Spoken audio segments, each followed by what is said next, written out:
Welcome to tonight's broadcast, Being Social, Episode 1.4, Diversity in the Entertainment Industry. This is Gregory Mikell, your host and moderator for Being Social, the weekly live on-air broadcast not limited to radio waves, but accessible to millions of users around the globe via the internet or phone. All you need is a voice, a concern, and a longing to be heard for social causes. This program is distributed by Acclaim Theatricals LLC, broadcast from Manhattan absolutely free, and we intend to keep it that way. It's without these fees that we can be sure to provide forum participants with an unbiased platform to be heard and are given one less excuse not to take an active role as a concerned citizen. Therefore, we, like your local public access station, will rely on corporate sponsorship to cover administrative costs. We can be contacted at admin@acclaimtheatricals.com or our company site at acclaimtheatricals.com, as well as gregorymikell.com. And if you wish to speak with us, yes, imagine that we actually do like to talk to you, do phone in at 562-645-3551 this evening, as well as throughout the work week for queries or to pose a topic. Also, while visiting acclaimtheatricals.com, feel free to sign up for the month where you'll be provided with the next month's broadcast programming. Updated season listings can also be found on IMDb, the Internet Movie Database.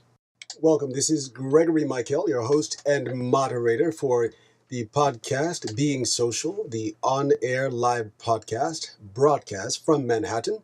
I'm happy to be back this evening. We were off last week, but we have a lot to talk about this evening. And of course, tonight's subject is episode 1.4, Diversity in the Entertainment Industry.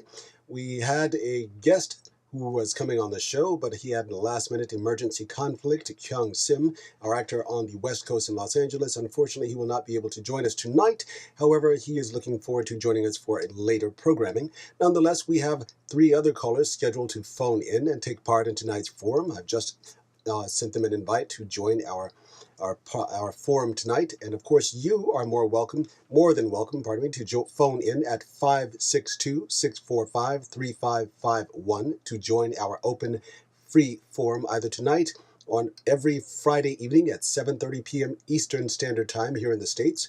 Tonight, we explore diversity in the entertainment industry.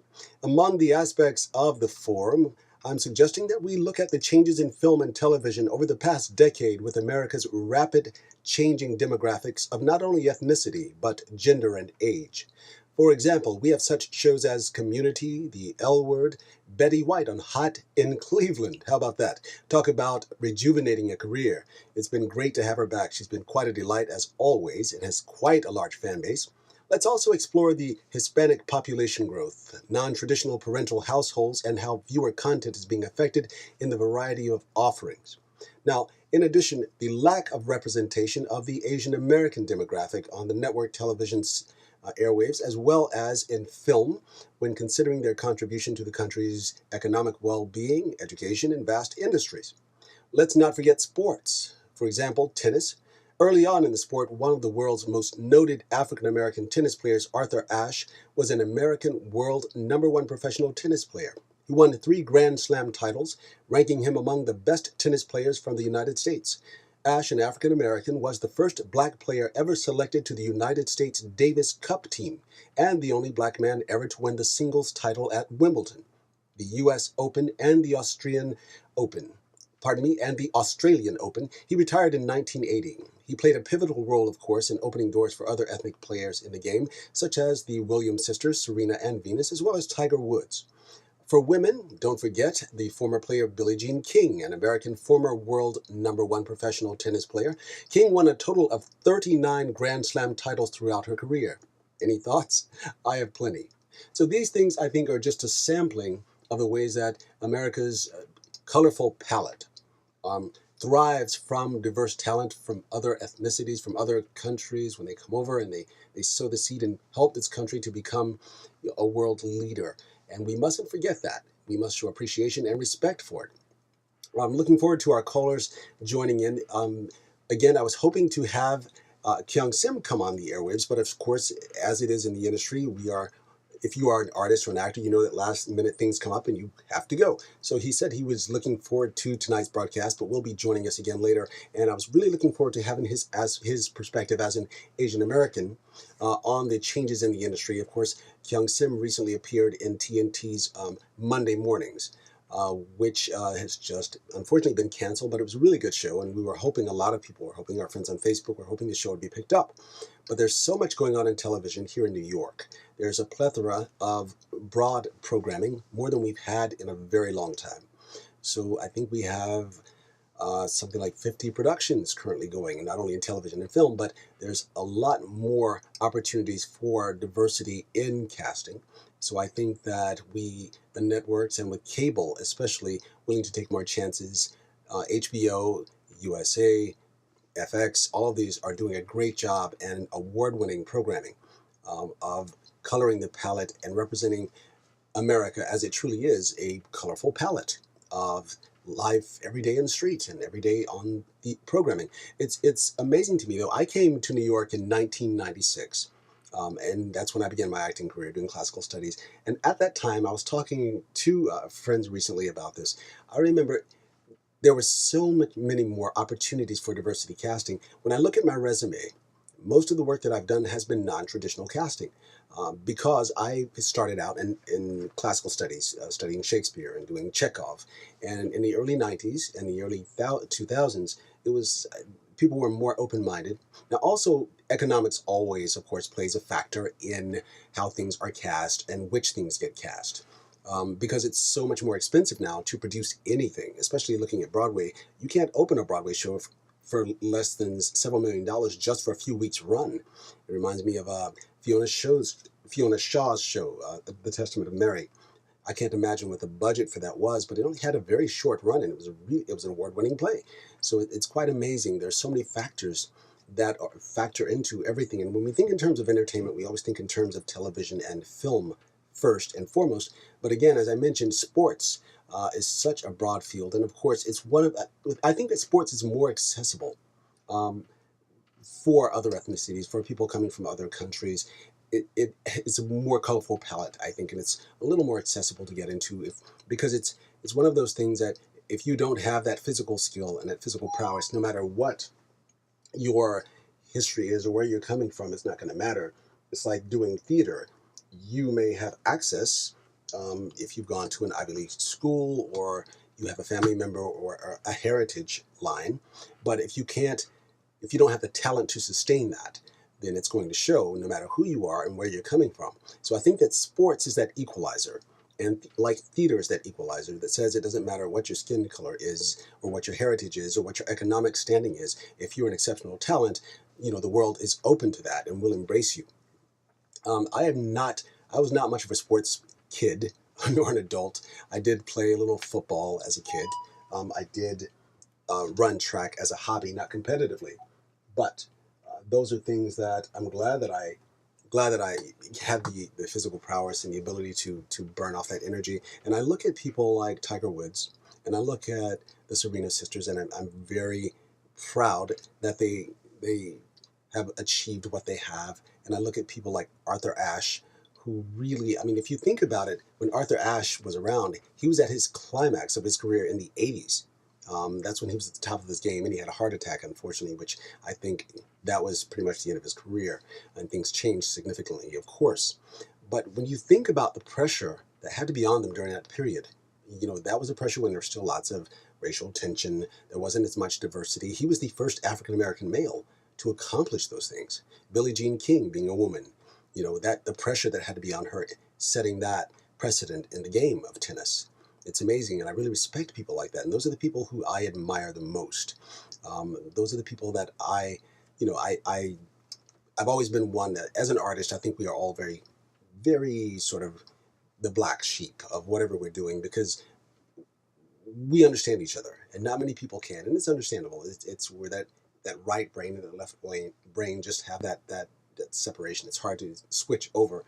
That's changing, of course, because in the industry, you can no longer be the visceral artist and make build a sustainable career. You have to become the business person. And I think that that's the equalizer. Technology is doing that. And I think that that will allow us as independent artists to create more diverse programming. Um, I myself am producing a lot of content right now. The web series with technology, being able to edit, you can do so much from your home studio now as far as editing goes for sound, for video. Um, Green screen, which was once a very expensive proposition, is now more affordable to the independent filmmaker. I remember Sundance when it started, that was what every independent filmmaker aspired to. And now it's Cannes has even opened up to short films, and that's great. I mean, I'm really happy to see that because that really gives us other avenues. And now with online distribution beginning to take hold, having started out with Hulu and Netflix, and now Amazon, of course, is moving in. Vimeo is now offering distribution. So it's like there's so much to look forward to in the creative world. So guys, don't be intimidated by the cost of how much you think it might cost, because now it's so much more affordable. If you can buy a couple of grand to buy a decent computer, a decent Mac, you can do so much. And don't put your fate in someone else's hands and wait for someone to write a role for you. I've met so many actors who do that, and I'm like, you have the capacity to do this. You just have to be willing to do the hard work and learn. For me, it was trial by error. I haven't taken any classes in editing or anything, but I've been doing it since 2007. And now I've been writing for the last 10 years, and I finally have all these scripts that I've developed, and I'm looking forward to helping young actors to get their first union contract. For example, with my Shakespeare series, I'll be calling in. I've scheduled appointments to call in starting the third week of June. I'll be calling in over 100 actors that I saw at castings back in April and May. So I'm looking forward to being able to. It's really fulfilling to be able to offer those opportunities to the most talented candidates. And race or ethnicity or gender doesn't play a factor into it. It's really good to see people who are really talented, who otherwise, without your help, wouldn't be able to have the opportunity to move their career forward to a professional level. So I'm really happy that I can offer that to them, and the hard work and the foundation that I built here affords me the opportunity to do that through your creative skill of writing or producing or directing something, your original content that you own. So I think that if I gave any advice, even though you're not asking, but if you're a young artist or you're an established artist and you're looking for a way to take control of your career, I'd say the first thing is explore collaborating or writing and creating content of your own. Because then you're not leaving the fate of your career in someone else's hands. It's not a determination. It's not going to be determined by your age or your ethnicity or your economic background. You have the capacity to take control of this. You have the capacity to create content, to collaborate. If you don't have the skill of writing, find someone who can. If you want to get behind the camera, there are always someone who's willing to let you PA or to sit in on a writing session. Or it's one of those things I truly believe that you only get when you ask. So if you know that there's something that you want to do, don't be afraid to put the word out, because if you put the word out, someone who's willing is going to hear it. I remember I was at a casting session in April, and it was a 2-day all weekend event, and we were there from I think 10 to 5 each day. So it was a bit exhausting, but it was great to see so much talent. And there were a lot of other producers in the audience, a lot of other agents in the audience and everything. And during our breaks we would talk, and I remember someone came up to me and she said, I want to learn about film. And I said, well, do you have any background? And she said, no. I said, well, what's your interest? And she said, well, I don't know where I'd like to start. I said, well, I'm having a casting session coming up, and you're welcome to sit in. I didn't know her, but I was willing to do that simply because she asked. So that's something that, guys, don't be afraid to open your mouths. You're actors. That's what we do. We open our mouths. We talk. We love to talk. We love to tell stories. So don't be bashful about it. Don't be afraid to do it. Terry Schreiber, I recently attended their casting session, their annual showcase, and they had a lot of great talent. It was a nice evening. And I'm looking at possibly teaching a class on integrating media and art, because I think so many actors that I've met, they're intimidated by the technology. We're visceral beings, artists. We love to create. We love to just delve into our work. But unfortunately, in the business today, the business is becoming necessary, even more so than ever, to do the show, to enjoy the work. So take control of your career. Don't sit back waiting for someone else to tell you, I've got a role for you. Why should someone do that? They don't owe you anything. The business doesn't owe you anything. You owe it to yourself to at least be willing to fail. For me, that's my mantra. I'm willing to fail. I'm willing to learn. And you only learn by risking, by putting yourself out there. So I'm waiting for callers to come in. We have 3. I've just sent out invites to our 3 participants. I'm hoping that they're remember to log on. And if not, Again, you can always find this podcast listed on acclaimtheatricals.com, as well as gregorymikell.com, YouTube, or Vimeo, absolutely free. This is my gift to you. This is an opportunity for you to come on air for a global broadcast. We are not limited to a region of radio stations or radio waves. Anyone with access to the internet or a phone is free to call in. You can always go to eventbrite.com and search for podcast Being Social. And there you'll find the full season, all 12 episodes and topics listed in order. This is episode 4. Next week, episode 5 will be breaking down Obama healthcare. Now, this is a very interesting topic. We already have people signing up for this. So many people are confused about, as citizens, where we fall, and as small business owners, where you fall and what you can expect economically. I'm still confused about it. So I've been speaking to medical professionals, and I'm hoping that I can get at least one or possibly two to come on this time next Friday, 7:30 p.m. Eastern Time, to help demystify what we can expect. As you know, 2014, the final phases of Obama healthcare come into place.